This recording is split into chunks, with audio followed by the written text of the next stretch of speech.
ઉત્તરાયણની મજા પણ બગડવાની છે। ઉત્તરાયણના દિવસે રાજ્યની અંદર કેટલાક ભાગોની અંદર વરસાદ થઈ શકે છે। 14 જાન્યુઆરીના રોજ વાદળો રહેશે અને પવન મધ્યમ રહેશે। 14 અને 15 જાન્યુઆરીના રોજ ઉત્તર પશ્ચિમી પવનો રહેશે। 15 જાન્યુઆરીએ પવન સારો રહેવાની સંભાવના દર્શાવવામાં આવી છે।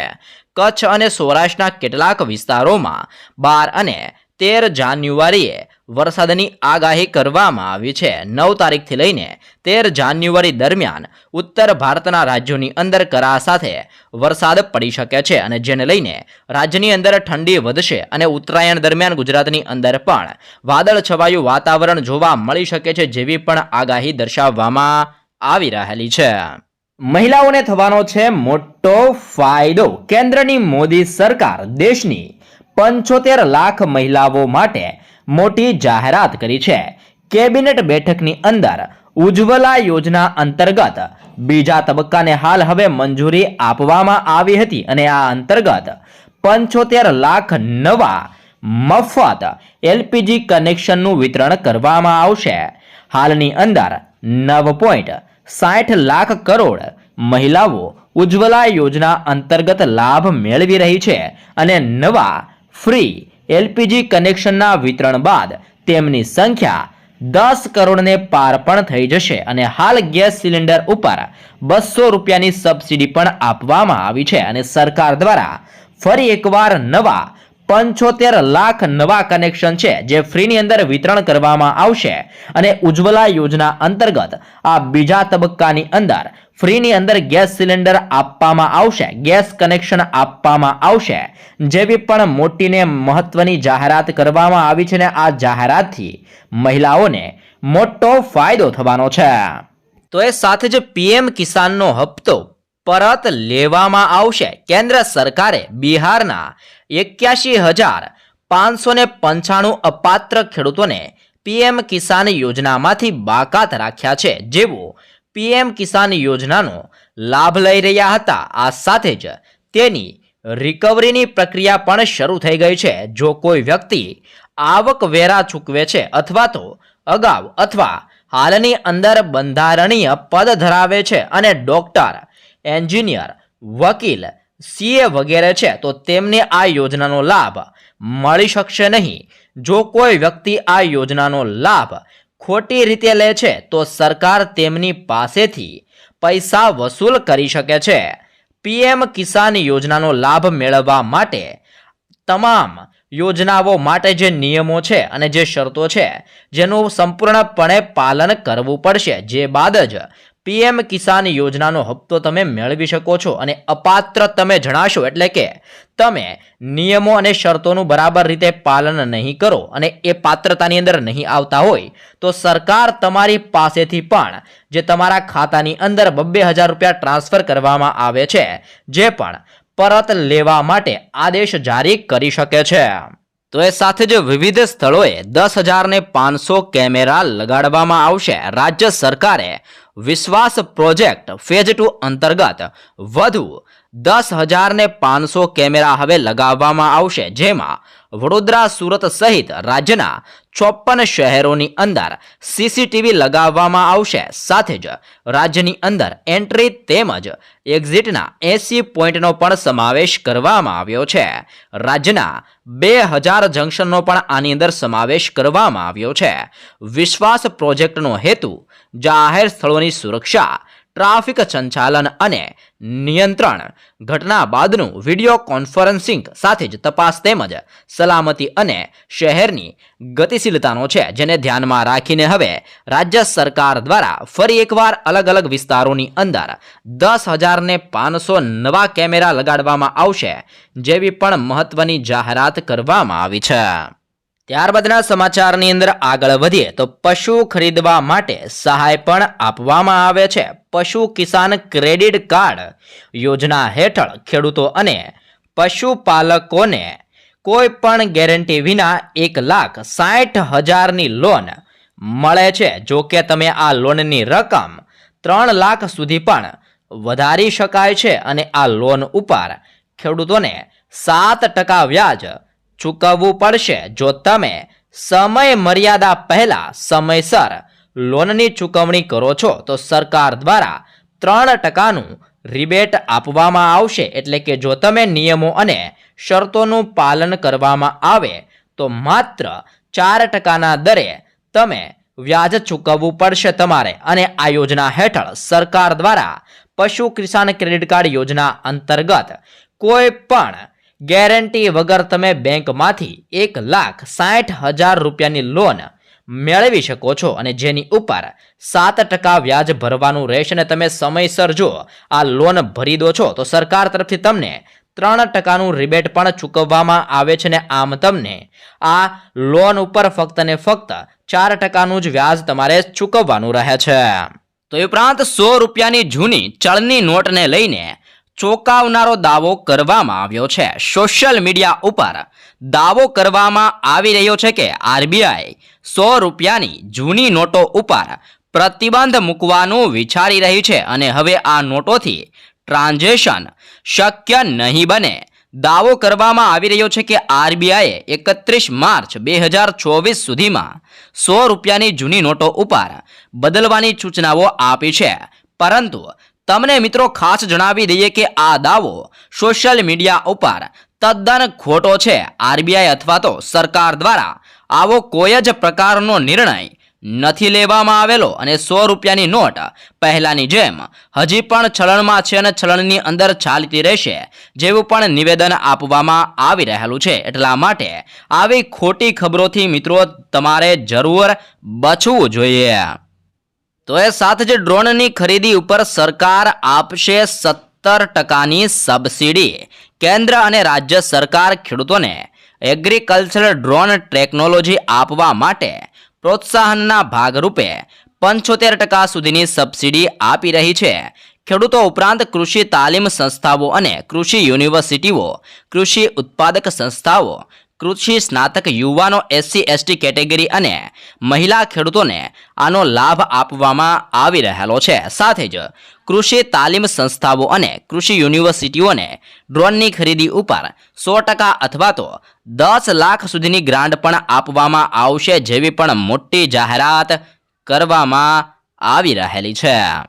તો એ ઉપરાંત રાજ્ય સરકાર વીજળીની ખરીદી કરશે. વીજળી ક્ષેત્રે સરપ્લસ ગુજરાત હવે વીજળી ખરીદશે. રાજ્યની અંદર વીજળી માટે ખેડૂતોની ફરિયાદો મળી રહી છે. રાત્રિ દરમિયાન વીજળી તેમજ અપૂરતી વીજળીની ફરિયાદો ઉઠી રહી છે. આમ રાજ્ય સરકારે 700 મેગાવોલ્ટ વીજળી ખરીદવા ટેન્ડર બહાર પાડ્યા છે. આવતા ઉનાળાના કારણે પણ વીજળીના માંગની અંદર વધારો થવાનો છે અને આ જરૂરિયાતને પહોંચી વળવા સરકારે અત્યારથી જ તૈયારીઓ શરૂ કરી છે અને હાલ રાજ્યમાં 18,000 મેગાવોટ વીજળીનો વપરાશ થઈ રહ્યો છે અને આગામી સમયની અંદર વીજળીના વપરાશને જોતા રાજ્ય સરકાર હવે વીજળીની ખરીદી કરવાની છે.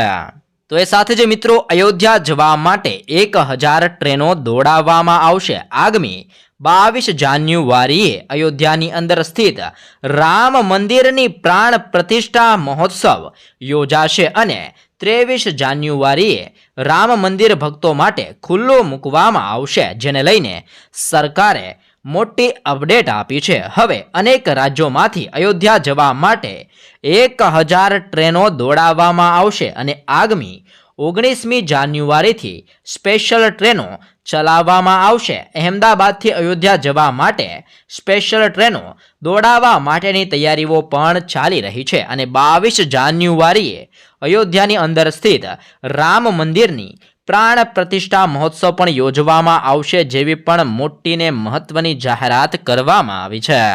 તો એ સાથે જ મિત્રો પ્રધાનમંત્રી જનધન યોજના હેઠળ ખાતા ધારકોને તેમણે જમા કરેલી થાપણો ઉપર વ્યાજ ₹1 લાખની રકમનું અકસ્માત વીમા કવચ, ઝીરો બેલેન્સ સુવિધા, રૂપે ડેબિટ કાર્ડ, લાભાર્થીને સામાન્ય શરતોથી ભરપાઈ ઉપર તેમના મૃત્યુ ઉપર 30,000 રૂપિયાનો વીમો, સમગ્ર ભારતની અંદર ગમે તે જગ્યાએ નાણાંનું સરળતાથી ટ્રાન્સફર, સરકારી યોજનાના લાભાર્થીઓ આ ખાતાની અંદર ડીબીટી અંતર્ગત યોજનાનો સીધો લાભ, સાથે જ 6 મહિના સુધી આ ખાતાની સંતોષકારક કામગીરી બાદ ઘર દીઠ એક ખાતાની અંદર, તેમાં પણ મહિલા ખાતાઓ માટે ₹5000 સુધીના ઓવરડ્રાફ્ટની સુવિધા ઉપલબ્ધ આપવામાં આવે છે. તેમજ પેન્શન અને વીમા સેવાઓ એક્સેસ કરવા જેવી વિવિધ સુવિધાઓ પણ તમને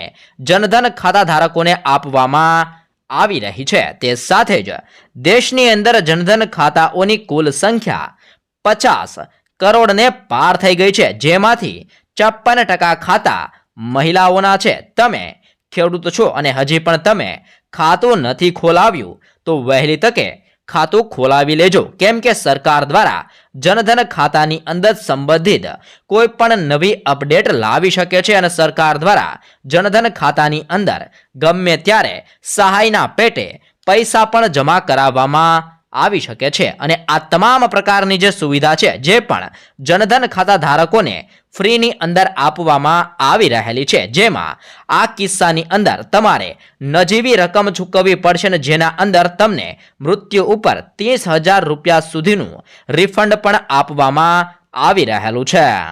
ત્યારબાદના મહત્વપૂર્ણ સમાચારની અંદર આગળ વધીએ તો એસટી કર્મચારીઓને સરકાર તરફથી ભેટ આપવામાં આવી છે. રાજ્ય સરકાર દ્વારા એસટી વિભાગના ફિક્સ પે કર્મચારીઓના પગારની અંદર 30% પગારના વધારાને મંજૂરી આપી દેવામાં આવી છે. નાણાં વિભાગે 30% વધારાને મંજૂરી આપી હતી. નાણાં વિભાગ દ્વારા મંજૂરી મળવાની સાથે જ હવે એસટી નિગમના ફિક્સ પે કર્મચારીના પગારની અંદર સીધો વધારો થવાનો છે અને સૂત્રોના જણાવ્યા પ્રમાણે નાણાં વિભાગની મંજૂરી મળતાની સાથે જ વહેલી તકે આની અમલવારી પણ કરવામાં આવશે અને આ નિર્ણયથી 7000થી વધુ કર્મચારીઓને લાભ થશે જેવી પણ મોટી માહિતી જાહેર કરવામાં આવી રહેલી છે. તો એ ઉપરાંત કેન્દ્ર સરકાર દ્વારા મહત્વપૂર્ણ નિર્ણય લેવામાં આવેલો છે. વડાપ્રધાન મોદીની અધ્યક્ષતામાં યોજાયેલી કેન્દ્રીય મંત્રીમંડળની બેઠકમાં મહત્વપૂર્ણ નિર્ણય લેવામાં આવેલો છે. સરકારે નાળિયેર માટે MSP નક્કી કરી છે. બિહારમાં દીઘા અને સોનપુર વચ્ચે ગંગા નદી ઉપર ફિક્સ લેન પુલ બનાવવામાં આવશે. અનુરાગ ઠક્કરે જણાવ્યું છે કે મિલિંગ કોપરાની નિર્ધારિત MSP ₹300 પ્રતિ ક્વિન્ટલ અને બાલ કોપરાની ₹250 પ્રતિ ક્વિન્ટલ વધારવામાં આવી છે. ત્રિપુરાના ખોવાઈથી હરીના વચ્ચે રોડ બનાવવાની મંજૂરી પણ આપવામાં આવી છે અને જે પણ મહત્વપૂર્ણ નિર્ણય હાલ લેવામાં આવી રહેલો છે. ત્યારબાદના જરૂરી સમાચારની માહિતી મેળવીએ તો રેલવેના મુસાફરો માટે પણ ગુડ ન્યૂઝ સામે આવ્યા છે. મળતી માહિતી અનુસાર આવનાર 4 વર્ષોની અંદર રેલવેના તમામ મુસાફરોને કન્ફર્મ ટિકિટ મળશે. મોદી સરકાર રેલવે માટે એક નવી યોજના બનાવી રહી છે, જેમાં સરકાર ₹1 લાખ કરોડ ખર્ચ કરવાની તૈયારી બતાવી રહી છે અને આ દરમિયાન નવી ટ્રેનો પણ લોન્ચ કરવામાં આવશે. કેન્દ્રીય રેલ મંત્રી અશ્વિની વૈષ્ણવે પણ જણાવ્યું હતું કે ભારતીય રેલવે એક મેગા પ્લાન ઉપર કામ કરી રહી છે, જેનાથી વેઇટિંગ ટિકિટની સમસ્યા છે જે પણ હવે આવનાર દિવસોની અંદર ભારતની અંદર દૂર થઈ શકે છે. તો એ સાથે જ દર વર્ષે 1 કરોડ ઇલેક્ટ્રિક વાહનોનું વેચાણ થશે. દેશની અંદર ઇલેક્ટ્રિક વાહનોની ડિમાન્ડ વધી રહી છે, જેને જોતા કેન્દ્રીય માર્ગ અને પરિવહન મંત્રી નીતિન ગડકરીએ ઝડપથી વધી રહેલા EV સેક્ટરને ધ્યાનમાં રાખીને 2030 સુધીની અંદર દેશભરમાં 1 કરોડથી વધુ ઇલેક્ટ્રિક વાહનો હોવાની સંભાવના વ્યક્ત કરી છે. તેનાથી 5 કરોડ લોકોએ આ ક્ષેત્રની અંદર નોકરી મળશે. સાથે જ તેમણે કહ્યું છે કે આપણે સંપૂર્ણ EV ચાર્જિંગ વાહનો ચલાવીએ તો વર્ષ 2030 સુધીની અંદર કાર્બન ડાયોક્સાઇડના ઉત્સર્જનને 1 ગીગાટન સુધી ઘટાડી શકીએ છીએ, જેવું પણ મોટું નિવેદન હાલ નીતિન ગડકરી દ્વારા આપવામાં આવી રહેલું છે. તો એ સાથે જ સરકાર દ્વારા એક જ અઠવાડિયાની અંદર પ્રતિબંધ હટાવવામાં આવ્યો છે.